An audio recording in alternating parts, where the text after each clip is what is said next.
ibikorwa runaka bishobora kutazana ibyishimo, ariko nta byishimo bidaturuka ku bikorwa. Siko buri gikorwa cyose kizana ibyishimo, ariko buri byishimo byose wagira muri buno buzima bizanwa n'ibikorwa. Yaravuze ngo kuza ubwenge bwawe n'ibitekerezo byawe bibe bikomeye, kuko utazigera ujya hejuru harenze uko uhatekereza. Nta kure wagera harenze uko uhatekereza. Benjamin Disraeli yashimangiye rya jambo, nuha umuntu ifi uzaba umugaburiye umunsi umwe, numwigisha uko bayiroba uzaba umugaburiye ubuzima bwe bwose, ariko nanone nuha umuntu idini azarinda apfa agisengera ifi. Umuntu ifi uraba umukoreye umunsi, mwigisha uko bayiroba uraba umukoreye ubuzima bwe bwose. Numwigisha ibijyanye n'idini ukamubwira iby'iyobokamana bikamucengera bikamwinjiramo, uwo muntu azarinda apfa agisenga ngo abone ifi yo kurya. Benjamin Disraeli, muha ifi arya uwo munsi gusa, mwigisha uko bayiroba arya ubuzima bwe bwose, mwigisha iby'idini azarinda apfa agisengera ifi.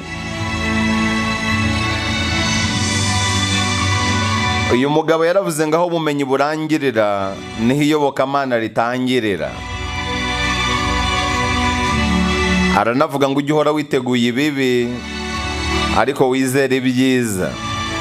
Hora wambariye guhangana n'ibibi, ariko wizere ibyiza. Ngiye nkunda kubabwira ngo nujya witega ujye witega byombi. Ibyiza n'ibibi ntabwo bisigana. Iyo witeze byombi rero ikije cyose gisanga uri munini kukiruta. Iyo haje ibyiza ntusara, niyo haje ibibi ntukanyarara.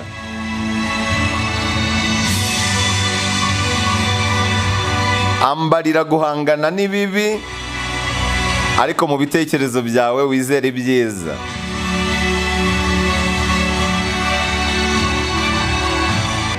Benjamin yaravuze ngo itegeko rusange ni uko umuntu watsinze muri buno buzima ni uriya ufite amakuru meza.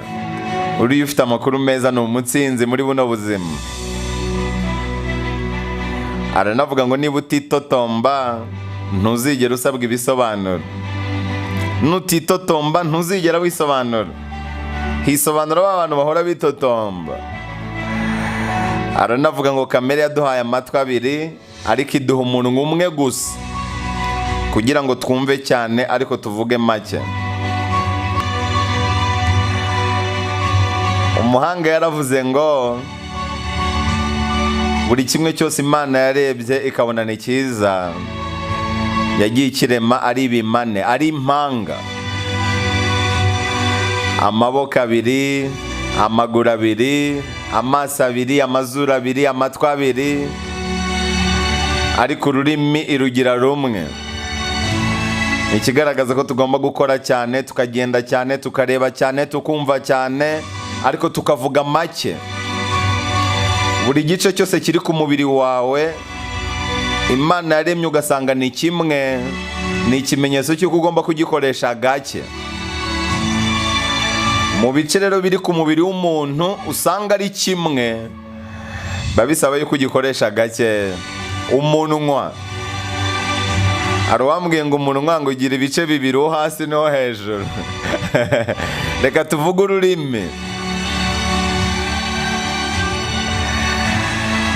Benjamin Disraeli yaravuze ngo ntuzigere usaba imbabazi kubwo kwerekana ibyiyumviro byawe. Iyo ubikoze uba usabye imbabazi z'ubusa, kuko kugaragaza ibyiyumviro byawe ni igikorwa cy'ukuri, nta cyaha kirimo. Uyu mugabo yatanze ubuhamya muri iri jambo rikomeye nifuza ko twanasigarana. Yaravuze ngo intsinzi zanjye zose zubakiye ku gutsindwa nagize.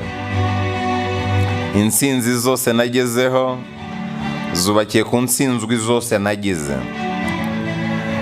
Yaranavuze ngo bana na bose, usabane na benshi, ariko umenyerane na bake. Bana na bose, usabane na benshi, ariko umenyerane na bake. Uyu mugabo yaravuze ngo niba ushaka ko umuntu agutega amatwi igihe cyose, muganirize cyane ku bimwerekeyeho. Aranavuga ngo biroroha cyane kunengwa kuruta gukosorwa. Yaravuze ngo kwihangana ni ikirungo cy'ubuhanga. Arongera aravuga ngo ibanga rimwe ryo gutsinda ni igihe ibihe byiza bisanze witeguye. Ibanga rimwe ryo gutsinda ni igihe ibihe byiza bisanze witeguye. Icyo usabwa rero ni uguhora witeguye guhobera ibihe byiza. Hari n'undi wabyitegereje aravuga ngo amahirwe ni cya gihe umuteguro uhuye n'ibihe byiza. Umwaku ni igihe ibihe byiza bisanzwe utiteguye. Hari igihe ibihe byiza biza mu buzima bwacu bigasanga tutiteguye. Uwo ni wo mwaku. Amahirwe ni igihe ibihe byiza bisanze witeguye. Witegurira mu kazi rero. Benjamin yaravuze ngo ibitubaho birenze ububasha bwacu, ariko uburyo tubyitwaramo biri mu bushobozi bwacu. Ni bya bintu nkunda kubabwira ngo ubuzima ni 20% by'ibitubaho na 80% by'uburyo tubyitwaramo. Hari inkuru nigeze kubagezaho y'ibijumba, amagi n'amajyani. Iyo bishyizwe mu mazi yabize bitanga ibisubizo bitandukanye.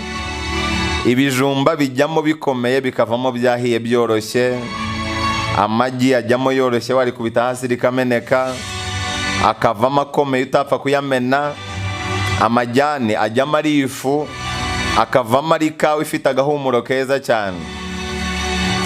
Ubuzima bwacu rero ibibazo tunyuramo bimeze nk'amazi yabize. Ibijumba, amagi, amajyani y'ikawa bikagereranywa natwe tubinyuramo. Ese twebwe iyo duhuye n'ibibazo, iyo dushyizwe mu mazi yabize, tuvamo tumeze gute? Tuvamo turi amagi dukomeye, tuvamo turi ibijumba tworohereye, cyangwa tuvamo turi ikawa duhumura neza? Wowe iyo uhuye n'amazi yabize, iyo uhuye n'ibibazo, ingorane, imbogamizi, uvamo umeze gute? Uburi igi, uburi ikijumba cyangwa uri ikawa? Ibikubaho byose rero ntacyo bivuze, ahubwo kubyitwaramo nicyo gifite umumaro. Amajyani amenya agaciro kayo iyo ahuye n'amazi ashyushye. Ikijumba kibona ububwa bwacyo iyo gihuye n'amazi ashyushye. Igi rimenya imbaraga zaryo iyo rihuye n'amazi ashyushye. N'umuntu amenya agaciro ke, amenya imbaraga ze, intege nke ze iyo ahuye n'ibibazo.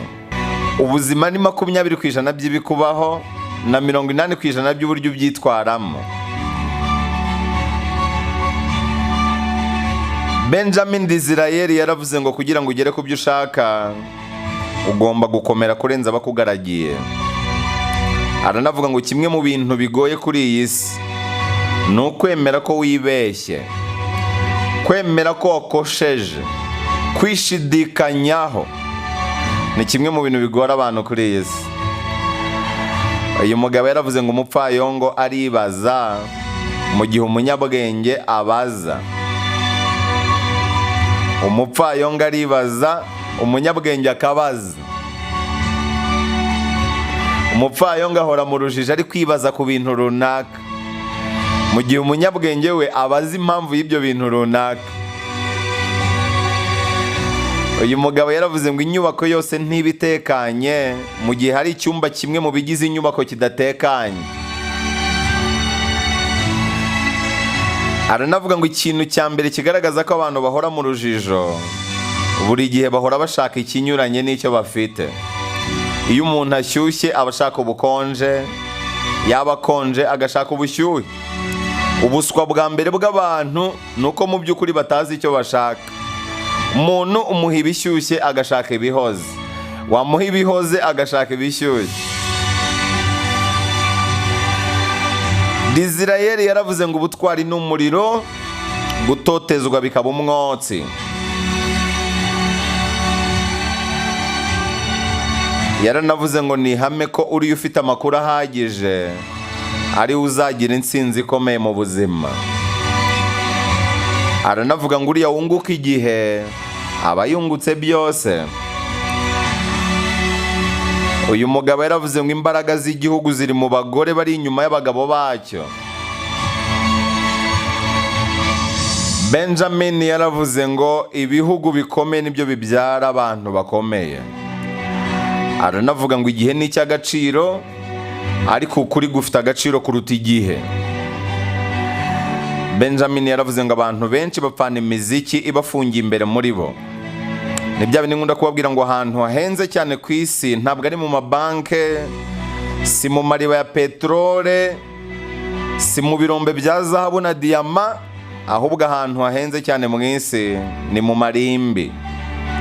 Indirimbo nyinshi zitigeze zisohoka zibereye hariya, ibitabo byiza bitigeze byandikwa byibereye hariya, imishinga itarigeze ibyazwa umusaruro yibereye hariya. Abantu barinda bapfa bagitegereje igihe nyacyo cyo gukora ibintu runaka, kandi nta gihe nyacyo uzabona kiruta none. Siga weretse isi byawe byose. Hari umuhanga wabyitegereje aravuga ngo baramutse bakubwiye ko uyu munsi ari wo wa nyuma kuri wowe, ni iki kintu wakora? Icyo rero wagakoze mu gihe bakubwiye ko uwo munsi ari wo wa nyuma kuri wowe, nicyo wagakoze ubuzima bwawe bwose. Iteka ryose nubyuka mu gitondo ujye wibaza icyo kibazo: ese uyu munsi aba ari wo wanjye wa nyuma, nakwifuza gukora ibyo ngiye gukora? Igisubizo nusanga ari yego, shyiramo akabaraga, ishimira ubuzima. Igisubizo nusanga ari oya, ni igihe cyo guhindura paje. Gerageza ukore bya bintu wakabaye ukora, kabone nubwo bakubwira ko uwo munsi ari wo wa nyuma kuri wowe, kubera ko hari igihe bizaba impamo. Hari umunsi uzaba uwa nyuma kuri wowe. Impamvu abantu basamba mbere yo gupfa bari kurwana n'urupfu, nuko iyo bagiye gupfa bahita bibuka yuko hari ibintu batashyize ku murongo. Urupfu ruramutse rubahaye amahirwe yo kugaruka muri buno buzima, ibintu bakwihutira gukora no gushyira ku murongo bya bindi urupfu rwashaka kubatwara. Benjamin Disraeli yaravuze ngo ibintu byose bigera kuri uriya utegereje yihanganye, ariko iteka ryose bikagumana n'uwabiruhiye. Ni kimwe n'amahirwe. Amahirwe agera kuri buri wese uyategereje, ariko iteka ryose agumana n'uwayaruhiye.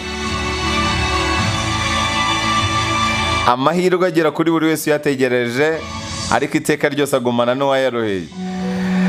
Uyu mugabo yaravuze ngo kwiheba niwo mwanzuro w'abaswa. Aranavuga ngo kuri kugenda gahoro, ariko kukagerayo mu gihe gikwiye. Ibyo nababwiraga ku munsi w'ejo ngo ikinyoma gica muri asanseri, ukuri kukanyura kuri esikariye, ariko iyo kuhageze ikinyoma gikwira imishwaro. Benjamin yaravuze ngo guceceka ni nyina w'ukuri, guceceka ni umubyeyi w'ukuri. Aravuga ngo umugore wubaha ategeka umugabo we. Umugore ubasha kubaha, umugore wumvira, birangira ari we utegeka umugabo we. Uyu mugabo yaravuze ngo ikintu gikomeye cyane dufite kuri iyi si ni umwuka duhumeka. Isi itangira kukwibagirwa nyuma y'agahe gato cyane ushizemo umwuka uhumeka. Uyu mugabo yaravuze ngo umuntu ni ikinyabuzima giteye impuhwe cyane. Iyo turi bato tuba dufite imbaraga, ariko dukeneye ubunararibonye. Iyo dushaje tuba dufite ubunararibonye, ariko dukeneye imbaraga. Ni ukuvuga imbaraga iyo uzongeyeho ubunararibonye bibyara ubutsinzi. Iyo ukiri muto rero ikintu uba ukeneye cyane ngo utsinde ni ubunararibonye, kubera ko imbaraga zo uba uzifite. Ikibabaje ni uko uko urushaho kubona ubunararibonye, ikintu uba ukeneye cyane ari imbaraga, kubera ko uba ushaje. Niyo mpamvu umuntu ari ikinyabuzima giteye impuhwe cyane. Mu magambo yose Benjamin Disraeli yavuze, reka nyasoreze kuri iri ngiri. Uyu mugabo yaravuze ngo ubunararibonye ni umwana w'igitekerezo, mu gihe igitekerezo ari umwana w'ibikorwa. Aya rero ni amagambo yavuzwe na Benjamin Disraeli.